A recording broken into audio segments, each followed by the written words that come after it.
Hello दोस्तों, KLD classes में आप सभी का स्वागत है। आज भारत में एग्जाम को लेकर चर्चा हो रही है। बहुत ही अच्छी बात है कि चर्चा हो रही है, स्टूडेंट के बारे में सोचा जा रहा है। कई विपक्षी पार्टियों ने इस तरह से सपोर्ट किया कि जो इस समय एग्जाम कराने की बात हो रही है, माहौल ठीक नहीं है, इसलिए इस एग्जाम को आगे बढ़ा दिया जाए। 1 महीने, 2 महीने, 3 महीने, जब तक इस तरह से कोरोना वायरस के जो प्रकोप हैं वो कुछ कम नहीं हो जाते, तब तक इन एग्जामों को नहीं कराया जाए। लेकिन राष्ट्रीय परीक्षा एजेंसी एनटीए ने इसी मंगलवार को कहा कि आईआईटी, जेईई मेन और नीट की परीक्षाएं उसी समय पे होंगी जो समय स्टूडेंट को बताया गया है, जिसके बाद से राजनेताओं और राज्य सरकारों के बाद अब चर्चित विदेशों से भी स्टूडेंट को समर्थन मिल रहा है कि ये जो एग्जाम है वो इस तरह से माहौल नहीं सही है, इसको आगे बढ़ा दिया जाए। जैसे अब चर्चित पर्यावरण कार्यकर्ता ग्रेटा थनबर्ग ने भी भारतीय जो छात्र हैं उनका समर्थन किया है और कहा कि आईआईटी, जेईई हुआ और नीट के जो एग्जाम है इसे बढ़ाने की मांग किया जाए, और मैं इस तरह से स्टूडेंट की समर्थन करती हूँ। थनबर्ग ने अपने ट्वीट में कहा, जो इनका ट्वीट है आपको दिखाया जा रहा है, इस ट्वीट में कहा गया है कि ये काफी गलत है कि भारतीय छात्रों को कोविड-19 के दौर में राष्ट्रीय स्तर परीक्षाओं में बैठने के लिए कहा जा रहा है और उन्हें मजबूर किया जा रहा है, और वह भी उस समय जब लाखों लोग इससे प्रभावित होंगे। क्योंकि भारत के कई ऐसे राज्य हैं, जैसे आप असम को देख लीजिए, बिहार को देख लीजिए, उत्तर प्रदेश को देख लीजिए, कई ऐसे राज्य जहां पे बहुत ही अधिक बाढ़ आई है। तो वहीं कई बड़े राज्य जैसे महाराष्ट्र में देख लीजिए, उत्तर प्रदेश में देख लीजिए, ऐसे कई राज्य जहां पे कोरोना वायरस के जो पॉइंट हैं या जो स्तर है वो बहुत ही पीक पॉइंट पे है। इसलिए यहाँ की स्टूडेंट के लिए अगर वो एग्जाम को देते हैं तो ये जो कोरोना वायरस रोकने की बात हो रही है ये रुकेगा नहीं, जिससे और अधिक लोग प्रभावित हो सकते हैं। इसी तरह से केंद्र सरकार और छात्रों के बीच जारी विवाद बढ़ता जा रहा, कम होने के स्थान पे, क्योंकि आपके जो एग्जाम होंगे, जैसे आईआईटी, जेईई के जो एग्जाम होंगे वो 1 सितंबर से शुरू होगा और 6 सितंबर तक होंगे। तो ही नीट के एग्जाम 13 सितंबर को कंडक्ट कराया जाएगा। एग्जाम के बारे में बात किया जाए कि कितने स्टूडेंट इसमें पार्टिसिपेट लेंगे, क्योंकि 1000 2000 की तो बात होती नहीं है कि यहाँ से यहाँ चलिए करा दिया जाए। लाखों करोड़ों लोग इसमें पार्टिसिपेट लेते हैं। तो एग्जाम के बारे में बताया गया है कि देश का सबसे बड़ा अगर इंजीनियरिंग का देखा जाए तो वह आपका आईआईटी, जेईई होता है। तो उसी तरह से मेडिकल सेक्टर में देखा जाए तो वह एग्जाम होता है नीट का। तो वही इस बार आईआईटी एग्जाम में 11 लाख स्टूडेंट पार्टिसिपेट लेंगे और ये एग्जाम 1 से लेकर 6 सितंबर तक आपके एग्जाम कराए जाएंगे। उसी तरह से जो आपका मेडिकल का होगा नीट एग्जाम, उसमें 16 लाख स्टूडेंट पार्टिसिपेट लेंगे और ये नीट के एग्जाम आपको 13 सितंबर को कराए जाएंगे। इसमें समस्याएं क्या है, हर स्टूडेंट क्या तैयारी नहीं किया है या वो तैयार नहीं है एग्जाम के प्रिपरेशन के लिए, इस तरह से बातें नहीं हो रही हैं। लेकिन समस्याएं कुछ बड़ी हैं जो हर स्टूडेंट के लिए हैं। ये एग्जाम उस समय हो रहा है जब भारत देश कोविड-19 संक्रमण के मामले में दुनिया के तीसरे नंबर पे आ चुका है, और वहीं भारत में अब तक 33 लाख लोग इससे प्रभावित हो चुके हैं और अभी तक इसके कारण से करीब 60,000 लोगों की मौत हो भी चुकी है। सरकार इसको कम करने के लिए यातायात की सभी साधनों को बंद कर दिया गया है। हवाई यात्रा आप जानते हैं कि लगभग कितने दिनों से पूरी तरह से ठप हो चुकी है। जो बहुत ही इसेंशियल चीजें उसके लिए ही चालू किया गया है। उसी तरह से रेलवे, बस, हर चीज के जो माध्यम है, जो साधन के माध्यम होते हैं वो पूरी तरह से बंद है। जैसे आप यूपी में देखें तो यूपी में लगभग 5 दिन तो बस की यात्रा आप कर सकते हैं, लेकिन रेलवे की नहीं कर सकते। लेकिन आप वहीं बिहार में देख लें तो बिहार में पूरी तरह से बंदी है, वहां पे लॉकडाउन भी 6 सितंबर तक लागू कर दिया गया है। और ऐसे में सवाल ये उठता है कि ये सभी स्टूडेंट इन एग्जाम सेंटरों पर कैसे पहुंचेंगे, क्योंकि सभी जो यातायात के साधन होते हैं जिसके माध्यम से आप जा सकते हैं वो पूरी तरह से बंद है। तो यहाँ पे 5 मैं ऐसे स्टूडेंट के बारे में बात करूंगा जिससे बात हुई है। उन्होंने अपनी समस्याओं को बताया कि अगर मैं वहां पे एग्जाम देने के लिए जाता हूं या जाती हूं तो मेरे साथ या मेरे परिवार की क्या क्या समस्याएं हो सकती है। ऐसे में सरकार जो परीक्षाएं करा रही है इसको थोड़ा सा पोस्टपोन कर सकती है, 1 से 2 महीना, 2 से 3 महीने तक कर सकती है। तो ऐसे में मैं 5 स्टूडेंट के बारे में बात करूंगा कि उनकी क्या राय है इस एग्जाम को लेकर। तो सबसे पहली लड़की है जिनका नाम है मृणालिका। यहाँ पे स्थान और उनका इमेज नहीं बताया जाएगा आपको, जिसके माध्यम से उनको भी समस्याएं ना हो पाए। इंटर में इनके 95% मार्क आए हैं और इन्होंने इसी वर्ष इंटर के एग्जाम को पास किया है। इनका कहना है कि इस समय भारत देश टॉप 3 देश में आ चुका है कोरोना वायरस को लेकर। तो ऐसे समय में इंट्रेंस एग्जाम कराना बहुत ही बड़ी ये घटना के रूप में माना जाएगा, क्योंकि अभी तो केसेस जो कम आ रहे हैं वो धीरे धीरे बढ़कर 70 से 80 हजार केसेस प्रतिदिन आने लगेंगे। और हमें पता नहीं है कि कौन सा बच्चा संक्रमित होगा और कौन सा नहीं अगर हम एग्जाम सेंटर पे जाते हैं। और इस बात की पूरी संभावना है कि एग्जाम के बाद हमें घर तो आना ही है, और हम घर आते हैं तो हमारे जो घर पे बच्चे हैं, छोटे छोटे हमारे भाई बहन होंगे, माता पिता दादा दादी जो भी होंगे, जिनके एजेस बहुत ही अधिक होंगे, 50 साल से अधिक, या जिनकी उम्र 14 साल से कम होगी, उनके लिए ये जो कोरोना वायरस है वो बहुत ही खतरनाक माना जा रहा है। तो ऐसे में हम अपने साथ साथ अपने परिवार को खतरे में नहीं डाल सकते हैं।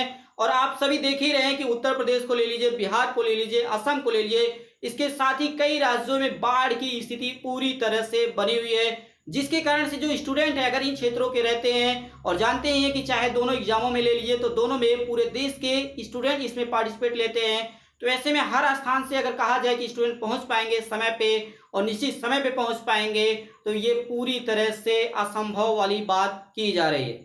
इसी क्रम में दूसरा नाम है आर्या सांडिल। ये बिहार से रहने वाली है। इनका कहना है कि हमारे राज्य में कुल मिलाकर 38 जिले हैं, लेकिन नीट के एग्जाम के लिए देखा जाए तो सिर्फ 2 ही सेंटर बनाए गए हैं। पहला आपका पटना तो दूसरा आपका गया।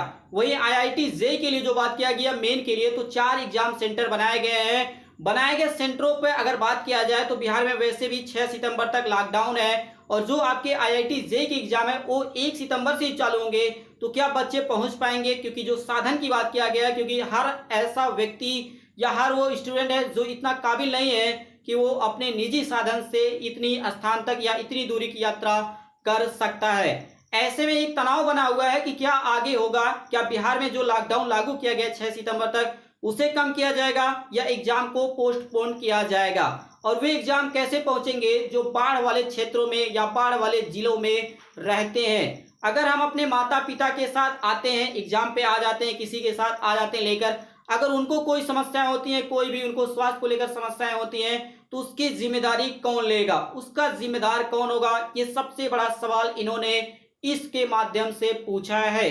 तो वहीं तीसरे नाम है उज्जवल, जो बिहार से रहने वाले हैं। इन्होंने बताया कि जो मेरा घर है, अगर एग्जाम सेंटर से देखा जाए, जैसे मैंने बताया कि नीट के लिए सिर्फ 2 सेंटर बनाए गए हैं और जेईई के लिए सिर्फ 4 सेंटर बनाए गए हैं, तो इन्होंने बताया कि मेरा जो सेंटर से घर है वो करीब 300 किलोमीटर की दूरी पर है। बसें तो चल नहीं रही हैं, अगर हम किसी भी माध्यम से आ भी जाएं तो क्या ये जरूरी है कि सरकार वहां पे जो सोशल डिस्टेंसिंग की बात की जा रही है, नियम कानून की बात की जा रही है, क्या उसका पालन हो पाएगा?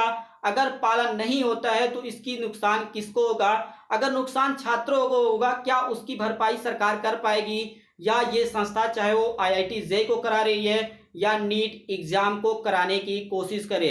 इसी क्रम में चौथा नाम है सायंतन विश्वास, जो पश्चिम बंगाल से रहने वाले हैं। इन्होंने बताया कि एग्जाम सेंटर पे पहुंचने के बाद वहां की व्यवस्थाओं के ऊपर सवाल उठाया जा सकता है, क्योंकि हम तो यहां से देख नहीं रहे हैं और मेरा जो घर है वो एग्जाम सेंटर से करीब 200 किलोमीटर की दूरी पर है, तो वहां हमें पहले ही पहुंचना होगा। तो वहां पे पहुंचने के बाद क्या वहां पे कौन कौन सी व्यवस्थाएं की जाएंगी, रहने खाने पीने की क्या क्या व्यवस्थाएं होंगी, इसको लेकर इन्होंने सवाल किया है। ऐसे में उन समस्याओं के साथ साथ कई और समस्याओं को लेकर इन्होंने जिक्र किया। तो वही पांचवा नाम है अनिल सेठी। ये कोई स्टूडेंट नहीं है, ये काउंसलिंग करने वाले, एक जैसे साइबर कैफे पे होता है जो करते हैं, वो बच्चों को बता रहे हैं कि इस स्थिति में एग्जाम देना एक बहुत ही बड़ी समस्या है।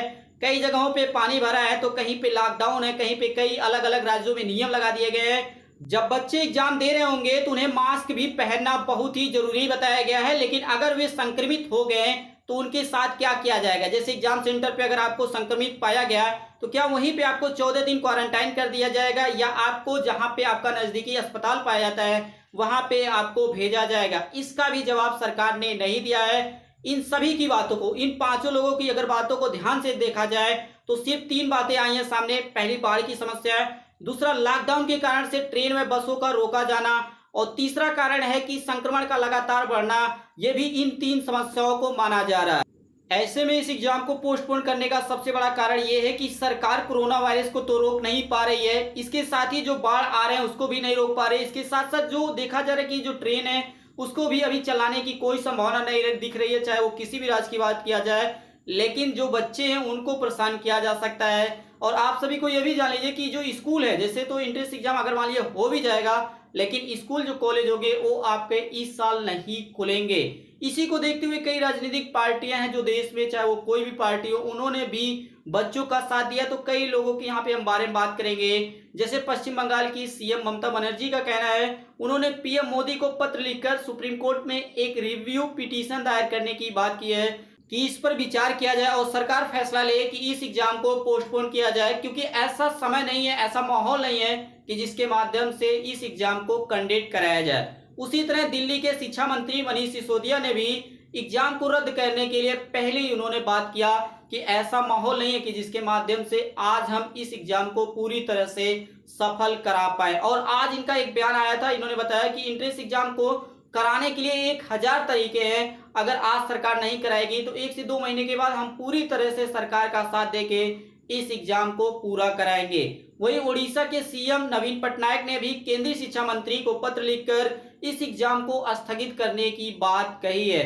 और वहीं आपने सोनू सूद, जो इस तरह से आप देखते हैं कि अभिनेता है, उसके साथ उन्होंने कोरोना वायरस के इस महामारी में लोगों की इतनी मदद की, उतना तो मैं जानता हूं कि किसी भी नेता ने या किसी भी ने और लोगों ने कोई भी मदद नहीं की है। उन्होंने भी कहा कि बच्चों के जो एग्जाम की बात किया जाए उसे पोस्टपोन कर दिया जाए। और अभिनेता सोनू सूद ने इस प्रकार से ग्राफ के माध्यम से समझाया कि किस तरह से ये इतना जरूरी हो चुका है कि इस परीक्षा को स्थगित कर दिया जाए। अब यहाँ पे हम ये समझेंगे कि सरकार के दावे और उसकी कितनी तैयारियां हैं। तो वहीं जो एग्जाम बोर्ड है, चाहे वो IIT की बात किया जाए या नीट की बात किया जाए, तो कुछ पॉइंट पे हम समझेंगे। नेशनल टेस्टिंग एजेंसी के माध्यम से जो 21 अगस्त को एक प्रेस रिलीज निकाली गई थी, उसमें बताया गया था कि आप एग्जाम देने जाएंगे तो आपको किन किन बातों को ध्यान रखना होगा, वहां पे किस प्रकार की व्यवस्थाएं की जाएंगी, तो उसे हम पॉइंट पे समझेंगे। और ये सभी बातें आपको पॉइंट के माध्यम से स्क्रीन पे दिखाया जा रहा। पहला पॉइंट है कि स्टूडेंट को एग्जाम सेंटर पर समय से पहुंचना होगा, जिसको 1 तारीख को बुलाया गया है, जो सुबह की पाली में, शाम की पाली में, जिस भी टाइम आपको बुलाया जाएगा उसी टाइम आपको पहुंचना होगा। दूसरा पॉइंट है कि नीट एग्जाम सेंटर की संख्या 2546 थी, उसको बढ़ाकर इस समय 3843 कर दिया गया है। नीट एग्जाम में पहले एक रूम में 24 स्टूडेंट बैठते थे, लेकिन इस कोरोना वायरस को देखते हुए अब एक रूम में मात्र मैक्सिमम अगर देखा जाए तो सिर्फ 12 स्टूडेंट बैठेंगे। एक स्टूडेंट बैठेंगे, बीच में जगह छोड़ा जाएगा और आगे एक स्टूडेंट बैठेंगे। जेईई मेन एग्जाम सेंटर पहले 570 बनाए गए थे, उससे बढ़ाकर 660 कर दिया गया है। 6 फीट की दूरी पर एक बच्चा यहाँ पे बैठेगा तो दूसरा बच्चा 6 फीट की दूरी पे, अर्थात बीच में उतना जगह रहेगा कि जिससे वो जो दूरी की बात किया जा रहा है कि सोशल डिस्टेंसिंग वहां पे बनाया जाएगा। इसके बाद का जो पॉइंट है, थोड़ा सा इसमें संचल लग रहा है कि कोरोना के लक्षण होने पर आइसोलेशन रूम में एग्जाम देना होगा। तो यहाँ पे बात समझ में आ रही है कि वहां पे जब चेकिंग होगा तभी तो आपको पता चलेगा कि हाँ इस व्यक्ति या ये व्यक्ति संदिग्ध है। लेकिन अगर वह व्यक्ति शुरू से, मान लिया उसको 200 किलोमीटर के बाद उसका एग्जाम सेंटर है, तो उस बीच में 200 किलोमीटर के बीच में उसे कितने लड़के मिलेंगे या कितने लोग मिलेंगे, ये सबसे बड़ी समस्या होगी आने वाले समय में। मास्क लगाना होगा सभी को, एग्जाम जब आप देंगे उस समय आपको सभी को मास्क लगाना होगा। इसके साथ नेक्स्ट पॉइंट ये बताया गया है कि IIT जेईई की पहली पाली में पहले 1,32,000 लोग स्टूडेंट पेपर देते थे, लेकिन अब उसे घटाकर 85,000 कर दिया गया है। पानी की बोतल और हैंड जो सैनिटाइजर होता है वो आप यहाँ पे ले जा सकते हैं। एग्जाम के समय टीचर दूरी बनाए रखेंगे, अगर आपको कोई चीज उनसे मांगनी होगी या कोई भी आपको लग रहा है कि गड़बड़ी हो गई है तो वो आपको आएंगे, बताने से पहले आपको सैनिटाइजर का यूज करवाएंगे, उसके बाद बता देंगे जो आपको समस्या होंगी। समस्या के समाधान होने के बाद वो दोबारा आपके हाथों को जो भी आप छुए रहेंगे, चाहे वो छुए रहेंगे, आपको उसको सैनिटाइज करेंगे। या ये जो टीचर की बात किया गया कि आपको निगरानी नहीं करेंगे, थोड़ा सा दूर पे बैठ के वो वहीं से निगरानी करने की कोशिश करेंगे। तो ऐसा सरकार ने और एग्जाम बोर्ड ने बताया कि ये व्यवस्थाएं वहां पे की जाएंगी। लेकिन अभी तक आने वाले समय में, अभी तो आज आपका समय है, अभी 5 से 6 दिन समय बचा है, इसके बाद सरकार और दिशा निर्देश जारी कर सकती है। इस एग्जाम को लेकर जो देश भर में विरोध हो रहा है, हर राज्यों में, हर केंद्र शासित प्रदेशों में, हर जगह इसका विरोध हो रहा है। इसको जवाब देने के लिए केंद्र सरकार ने सिर्फ सुप्रीम कोर्ट के 17 अगस्त का जो इस तरह से वर्डिक्ट आया था उसी को अपना हथियार बनाई है। अब आपको समझना होगा कि सुप्रीम कोर्ट ने 17 अगस्त को ऐसा क्या बयान दिया था जिसको लेकर जो सरकार है, केंद्र सरकार है, वो उसको बार बार उसी को रिपीट कर रही है। सुप्रीम कोर्ट ने कहा था कि छात्रों की कीमती समय को बर्बाद नहीं किया जा सकता और जिंदगी चलते रहने का नाम है। ऐसी समस्याएं आती रहेंगी, लेकिन जो कार्यक्रम है, जो भी लोगों की समस्याएं हैं, उसको हम इसी तरह से टालते रहेंगे तो और आगे बड़ी समस्याएं हो जाएंगी। इसके तुरंत बाद ही एडमिट कार्ड अपलोड कर दिए गए और सरकार ने बताया कि करीब 80% स्टूडेंट ने अपने एडमिट कार्ड को डाउनलोड कर लिया है। इसलिए जो परीक्षा निरस्त करने की बात हो रही है वो निरस्त नहीं हो सकता। इसके साथ ही सरकार ने यह भी कहा कि 99% स्टूडेंट के जो सेंटर बनाए गए हैं, चाहे वो IIT की बात करिए या नीट की बात करिए, वो उनके मन पसंद दिया गया है, इसलिए ऐसी कोई समस्याएं नहीं आ रही है। जिसके कारण से जो एग्जाम है उसको पोस्टपोन कर दिया जाए। इसके साथ ही आप सभी ये भी ध्यान रखिए कि आईआईटी जेईई का जो मेंस का एग्जाम होगा वो कंप्यूटर बेस्ड होगा, तो वही नीट का जो पेपर होगा वो पेन पेपर के आधारित होगा। तो ये थी हमारी आज की सबसे इंपॉर्टेंट इंफॉर्मेशन के जो एग्जाम की बात हो रही है, जेईई की बात हो रही है और नीट की बात हो रही है, इसको लेकर जो विरोध प्रदर्शन और सरकार के दावे हो रहे हैं कि किस तरह से तैयारियां हो रही हैं। अब ये तो देखना होगा कि अगर ये एग्जाम कराया जाता है 1 से लेकर 6 और 13 सितंबर को कराया जाता है तो उसके बीच में क्या क्या समस्याएं होंगी, क्योंकि इसी के आधार पर कई और एग्जाम है जैसे स्टेट में, जैसे यूपी पॉलिटेक्निक का होता है, बीटेक के यूजीसी के माध्यम से जो कराए जाते हैं वो भी इसी तरह से इसी के आधार पर टिके हुए हैं कि अगर ये सफल होता है तभी हम आगे उन परीक्षाओं को सफल करा पाएंगे। इसी प्रकार से बने रहने के लिए आप सभी दोस्तों का KLD क्लासेस की ओर से धन्यवाद।